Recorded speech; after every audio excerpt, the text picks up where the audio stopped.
Bonjour, mes chers élèves de la troisième année collégiale, dans cette séance, suite du cours sur l'immunité. Donc avant de commencer, je vais vous mettre dans la situation par ce rappel des séances précédentes. On a parlé donc de l'immunité comme défense contre les éléments agresseurs. Cette immunité se compose de deux types, l'immunité naturelle non spécifique et innée, qui présente trois moyens de défense, les barrières anatomiques, les réactions inflammatoires et la phagocytose. Deuxième type, c'est l'immunité acquise adaptative spécifique, à voie humorale, qui se fait par la production des anticorps à partir des lymphocytes B, qui se transforment en plasmocytes, ou par voie cellulaire, par les lymphocytes T, qui agissent par la cytotoxicité. Donc vous allez remarquer ici qu'il y a trois types de cellules, les cellules phagocytaires, les lymphocytes B et les lymphocytes T. Donc ces cellules et les organes immunitaires forment ce qu'on appelle le système immunitaire. C'est ce qu'on va étudier dans le troisième axe, le système immunitaire. On va donc poser un ensemble de questions à propos du système immunitaire, sachant que le système immunitaire, c'est quoi? C'est un ensemble d'organes et de mécanismes qui assurent la fonction de l'immunité. On va poser donc la question à propos des cellules immunitaires, l'origine et comment ces cellules peuvent fonctionner. On commence par l'origine. À partir de ce document, vous allez remarquer que les cellules sanguines, y compris les cellules, les lymphocytes, sont formées au niveau de la moelle osseuse à partir des cellules mères, des cellules sanguines. Les lymphocytes T, lorsqu'ils se forment au niveau de la moelle osseuse, ils ne sont pas capables de fonctionner, donc ils sont immatures. Ils doivent donc passer vers le thymus. Par contre, pour les lymphocytes B, ils sont déjà matures, ils ont leur capacité de fonctionner. Donc pour les lymphocytes T, ils doivent migrer, passer vers le thymus pour acquérir cette maturité. Donc il y a une maturation de ces lymphocytes pour qu'ils soient capables de fonctionner. Ensuite, ils vont migrer au niveau des organes lymphoïdes secondaires pour qu'ils soient stockés à ce niveau avec les cellules, les lymphocytes B. Donc vous allez remarquer ici qu'il y a deux organes immunitaires, lymphoïdes. Il y a le thymus et la moelle osseuse comme organes primaires, et puis les organes de stockage appelés les organes secondaires. C'est ce qu'on va découvrir à partir de ce document qui montre les deux types d'organes immunitaires. Il y a donc la moelle osseuse comme organe de production des lymphocytes B et T et toutes les cellules sanguines. Pour les lymphocytes T, ils doivent donc acquérir leur maturité, la maturation qui se fait au niveau de thymus. Donc les deux organes sont primaires, principales. Une fois les cellules sont produites et matures, ils doivent donc migrer pour être stockés au niveau des organes lymphoïdes, c'est-à-dire des organes immunitaires secondaires, les amygdales, les ganglions lymphatiques, la rate et les plaques de Peyer. Dans cette conclusion, on résume ce qu'on a déjà expliqué, c'est-à-dire que toutes les cellules immunitaires se forment au niveau de la moelle osseuse. Pour les lymphocytes B, ils acquièrent leur capacité directement, donc ils sont capables de fonctionner au niveau de cette moelle épinière. Pour les lymphocytes T, ils doivent passer au niveau du thymus pour qu'ils soient matures et prêts à fonctionner. Donc pour le thymus, c'est un organe qui se trouve au niveau du thorax. Après la formation et la maturation des lymphocytes B et T, ils doivent migrer et stocker dans les organes immunitaires secondaires, les amygdales, les ganglions lymphatiques et la rate. Maintenant, on va passer au fonctionnement de ces cellules. Peut-être qu'il y a une coopération entre ces cellules immunitaires, ce qu'on va découvrir à partir de l'analyse de ces expériences. Donc vous allez remarquer ici que les expériences ont été faites sur des souris, mais ces souris sont irradiées, c'est-à-dire on a utilisé l'irradiation pour détruire toutes les cellules immunitaires, les lymphocytes B et T. C'est-à-dire que ces souris ne possèdent pas de lymphocytes. On essaie donc d'injecter les lymphocytes B à ces souris qui ont déjà perdu les lymphocytes, et puis on injecte l'antigène, parce que pour qu'il y ait une réponse immunitaire, on a besoin toujours de l'entrée de l'antigène, parce que c'est une immunité qui est acquise.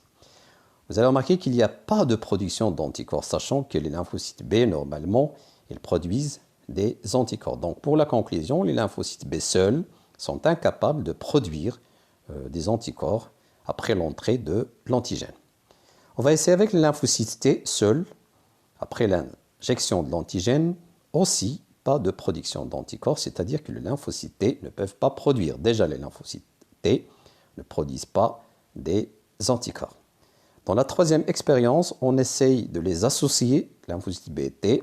On injecte l'antigène, toujours chez une souris sans qui a perdu les lymphocytes. On remarque qu'il y a une production des anticorps, c'est-à-dire que cette production, vraiment, nécessite une coopération, une présence des deux lymphocytes B et T. Pour finir, donc, le lot 4, c'est un lot témoin des souris qui possèdent déjà les lymphocytes, donc il est non irradié. On injecte l'antigène. Après un certain temps, il y a production d'anticorps, ce qui prouve vraiment que les lymphocytes B produisent des anticorps, mais à l'aide de la présence des lymphocytes T. Ce qu'on appelle la coopération immunitaire. Donc pour la conclusion, les réactions immunitaires nécessitent une coopération entre les cellules immunitaires selon le schéma suivant. Donc pour ce schéma, elle résume les différents types de réponses immunitaires. Déjà, on a parlé de l'immunité naturelle qui met en jeu les cellules phagocytaires. Et pour l'immunité qui est acquise, adaptative, spécifique, il y a deux voies. La voie humorale, s'il y a la reconnaissance de l'antigène par les lymphocytes B, et puis il y a une multiplication, une différenciation en lymphocytes B mémoire et en plasmocytes qui produisent des anticorps pour neutraliser l'antigène. La même chose pour les lymphocytes T, il y a une reconnaissance de l'antigène, du type d'antigène qui nécessite cette voie cellulaire. Après donc la reconnaissance, il y a une multiplication et une différenciation en lymphocytes T mémoire et en lymphocytes cytotoxiques qui vont donc détruire la cellule infectée. Donc la coopération réside à ce niveau. Parfois, les lymphocytes B reconnaissent directement l'antigène, mais parfois ils ont besoin d'une sensibilisation des lymphocytes T. Vous savez que l'immunité nécessite parfois un renforcement. Donc on va parler de renforcement de l'immunité. On commence par le premier moyen, la première méthode de renforcement, c'est la vaccination qu'on va découvrir à partir de l'analyse des expériences de Pasteur. Pasteur, il a réalisé ses expériences sur des poules. Il a utilisé une bactérie qui cause le choléra, c'est la bactérie du choléra, le Vibrio cholerae, qu'il a donc qu'il a cultivé dans un milieu de culture ici, conditions très favorables. La bactérie, elle est donc très dangereuse, elle est virulente. Il a injecté aux poules. 2 jours après, on a remarqué la mort des poules injectées par ce microbe. Pourquoi? Parce que le corps de ces poules, il n'a qu'une immunité naturelle qui ne peut pas faire face à ce microbe qui est très virulent. Il a laissé donc ce milieu de culture sans le renouveler pendant 2 semaines, c'est-à-dire que ces bacilles, ils vont perdre leur virulence. On parle donc d'une culture vieille, c'est-à-dire que ces microbes sont atténués, ils ont perdu leur pouvoir pathogène. On les injecte aux poules. 1 semaine après, ces poules restent en vie, c'est-à-dire que ce microbe, il est atténué, n'est pas dangereux pour les poules. Ensuite, on essaie d'injecter le virulent microbe pathogène du choléra, celui-là, qui a déjà tué les poules dans la première expérience. Après 2 jours, les poules restent en survie. Donc on peut conclure que l'injection de ces bactéries prise de ce milieu des vieilles choléra, c'est-à-dire les choléra atténués.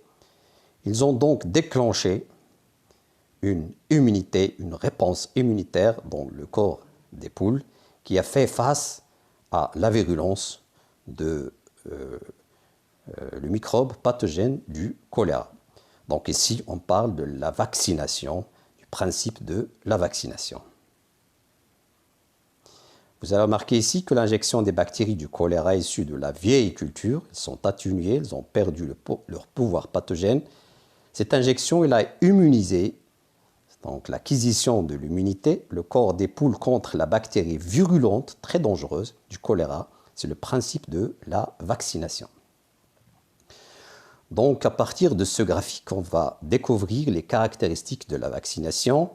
Ici, on essaye d'injecter le même antigène 2 fois, donc 2 reprises. Le premier contact et le deuxième contact. Et puis, on va comparer les réactions immunitaires après chaque injection. Donc, vous allez remarquer, pour le premier contact, l'obtention, la production des anticorps ne se fait qu'après presque 6 jours. Puis vous voyez qu'il y a une augmentation pour atteindre le maximum la quantité Q1. Pour la deuxième injection du même antigène, vous allez remarquer que le temps qui sépare l'injection et le début de production des anticorps, elle est très faible. C'est-à-dire que T2, ce temps de latence, elle est très faible, presque 1 jour, c'est-à-dire très inférieur à T1. Mais pour les quantités, vous allez remarquer que Q2 il est supérieur à Q1, c'est-à-dire qu'il y a une très grande production d'anticorps. C'est-à-dire, tant qu'on répète l'injection, on va avoir un temps de réponse qui est très court et puis une très grande quantité d'antigènes, d'anticorps plutôt, produite. C'est-à-dire que le rappel, c'est un rappel de vaccination, elle est efficace pour le corps. Pourquoi? Parce que la réponse immunitaire, elle sera donc très rapide avec une très grande quantité d'anticorps, donc elle sera efficace. Pour expliquer donc pourquoi, lorsqu'on répète l'injection, le temps de latence diminue et la quantité des antigènes, des anticorps augmente, vous allez remarquer ici, lors du premier contact, il y a formation d'un nombre faible de lymphocytes mémoire. Mais si j'essaie d'injecter une deuxième fois, vous allez remarquer que les lymphocytes mémoire qui sont sensibilisés, elle est très grande. C'est pourquoi que la réponse immunitaire, elle est rapide et efficace. Tant que le contact avec l'antigène se répète, donc la réponse immunitaire elle est rapide et plus efficace. La répétition de l'injection du vaccin sensibilise un grand nombre de lymphocytes mémoire, donc une immunité qui est efficace. Pour la conclusion, on va donc définir la vaccination. C'est quoi? C'est l'introduction d'un antigène atténué, c'est-à-dire qui a perdu sa virulence, sa pathogénicité, son pouvoir pathogène. On l'appelle le vaccin. Dans un corps sain, donc vous voyez ici que le corps doit être sain, c'est-à-dire qu'on ne fait pas de vaccination pour des corps qui sont malades. Pourquoi? Dans le but donc de lui acquérir une immunité contre ce genre d'antigène virulent. Le vaccin peut être une anatoxine, c'est-à-dire une toxine atténuée, peut être un microbe atténué ou un microbe très proche, non virulent, dans le cas de la varicelle des animaux, des vaches qu'on essaie donc de transmettre à l'homme. La vaccination est donc une méthode préventive. Donc, il est utilisé pour la prévention. C'est pour ça qu'on l'injecte. On réalise la vaccination pour des corps qui sont sains. Basé sur la mémoire immunitaire, le vaccin rappel est intéressant. Pourquoi? Parce que lorsqu'on répète le vaccin, la réponse immunitaire elle est rapide et efficace. Deuxième méthode de renforcement du système immunitaire, c'est la sérothérapie. Comme son nom l'indique, séro veut dire sérum, thérapie, c'est traitement. Donc, c'est le traitement par le sérum. À partir de ces expériences, vous allez remarquer, ici, on injecte l'anatoxine tétanique à un lapin normal, La natoxine, c'est la toxine qui a perdu sa virulence, donc c'est une toxine atténuée. 15 jours après, on prend le sérum de cet animal, ce lapin A, on l'injecte à un lapin B, et puis on injecte ce lapin B par la toxine tétanique qui est très dangereuse. Vous allez remarquer que le lapin B, elle est en survie. Donc ici, on va conclure, on va analyser aussi. Le sérum prélevé du corps du lapin A immunisé déjà, c'est-à-dire que le corps A, ici, il est immunisé par quoi? Par l'injection de la natoxine tétanique. Contient des anticorps anti-tétanos, c'est-à-dire que le sérum qu'on a pris à partir de l'animal A, il contient des anticorps anti-tétaniques qui ont neutralisé la toxine tétanique dans le corps du lapin B. Vous voyez que le lapin B est non immunisé, mais il a utilisé l'immunité du lapin A. On parle donc d'une immunité transférée. Donc ce n'est pas une immunité acquise pour le corps B. Elle est acquise, oui, mais pour le corps A. C'est le principe donc de la sérothérapie. Dans cette conclusion, la sérothérapie, c'est quoi? C'est l'emploi d'un sérum pour guérir. Vous voyez, pour guérir, c'est-à-dire on l'injecte aux corps qui sont malades. Une maladie infectieuse, c'est le contraire de la vaccination. Il consiste à injecter aux malades un sérum, mais quel sérum? Qui contient des anticorps spécifiques pour neutraliser un antigène déterminé. Donc pour cette sérothérapie, on doit d'abord savoir l'antigène pour déterminer le sérum qu'on va utiliser. Pour comparer la sérothérapie et la vaccination, on va essayer de comparer à partir de ce document. Vous allez remarquer que les anticorps injectés par la sérothérapie, au début, il augmente. Après, la neutralisation de l'antigène, elle diminue pour disparaître vers la 8e semaine. Par contre, en rouge ici, les anticorps que la vaccination a offerts, donc vous allez remarquer qu'ils augmentent progressivement, surtout lorsqu'on répète les injections, c'est-à-dire la vaccination par des rappels. Pour comparer donc la vaccination et la sérothérapie, pour la vaccination, on utilise des vaccins. Pour la sérothérapie, on utilise le sérum. Le mode d'emploi, on injecte ici par des rappels, ici l'injection pour des corps qui sont malades. La mémoire, elle est donc ici acquise, plutôt l'immunité elle est acquise, et puis pour la sérothérapie, elle est transférée. Pour l'efficacité, plusieurs années de vaccination, mais quelques semaines uniquement pour la sérothérapie. Donc à partir de cette comparaison, vous allez remarquer que la vaccination est très intéressante par rapport à la sérothérapie. C'est pour ça qu'on dit prévenir, c'est mieux que guérir.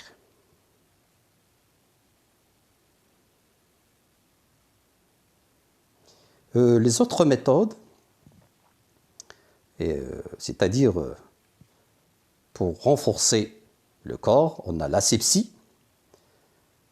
L'asepsie, c'est quoi? C'est une méthode préventive qui consiste à empêcher l'entrée des microbes dans le corps par la stérilisation, surtout lors des opérations chirurgicales. On stérilise le matériel, on stérilise les salles d'opération et les vêtements d'opération. La deuxième méthode, c'est l'antisepsie. C'est une méthode de traitement qui consiste à désinfecter les plaies par des désinfectants, l'alcool 70 degrés par exemple, bétadine, etc. Et puis finalement les antibiotiques, qui sont donc des substances naturelles ou synthétiques qui détruisent. Donc ils détruisent, on parle ici des antibiotiques qui sont bactéricides ou bloquent la multiplication. Donc ici, il bloque uniquement la multiplication. On parle de bactériostatiques. Les bactéries, l'exemple, la pénicilline. Donc, je vous remercie. À la prochaine fois, Inch'Allah.